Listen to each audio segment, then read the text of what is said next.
এই নারায়ণগঞ্জে prepaid metre করতে দেওয়া যাবে না, করতে দেওয়া হবে না। সন্ত্রাসীরা আবার উকিঝুঁকি দিচ্ছে, সন্ত্রাসীদের থামাতে হবে।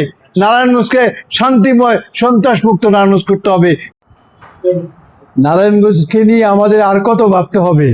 অবহেলিত নারায়ণগঞ্জকে সুন্দর নারায়ণগঞ্জ গড়ে তুলতে হবে।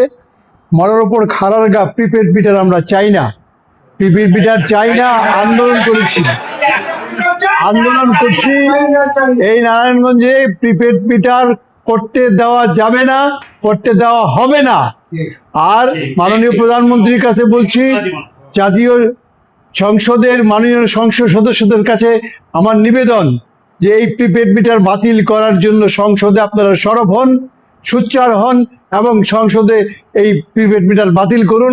এই লক্ষ্যে আমাদের আন্দোলনের ধারাবাহিকতাকে কেন্দ্র করে আমরা 25 তারিখ গণ অনশনের ব্যবস্থা করেছি। নারায়ণগঞ্জবাসী বাড়িতে বসে থাকবেন নাকি প্রিপেড মিটার চান না বলে আমাদের সাথে যোগ দিবেন? আমাদের সাথে যোগ দিন। এখানে অনেক সমস্যা, কদম রসুল সেতু হচ্ছে না, ষড়যন্ত্র হচ্ছে।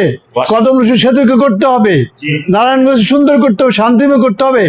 সন্ত্রাসীরা আবার মাথা উকিঝুঁকি দিচ্ছে, সন্ত্রাসীদের থামাতে হবে। নারায়ণগঞ্জকে শান্তিময় সন্ত্রাস মুক্ত নারায়ণগঞ্জ করতে হবে। প্রিপেড মিটার আন্দোলনে সবাই সামিল, সবাই সামিল হন প্রিপেড মিটার আন্দোলনে। আমরা প্রিপেড মিটার চাই না। ধন্যবাদ।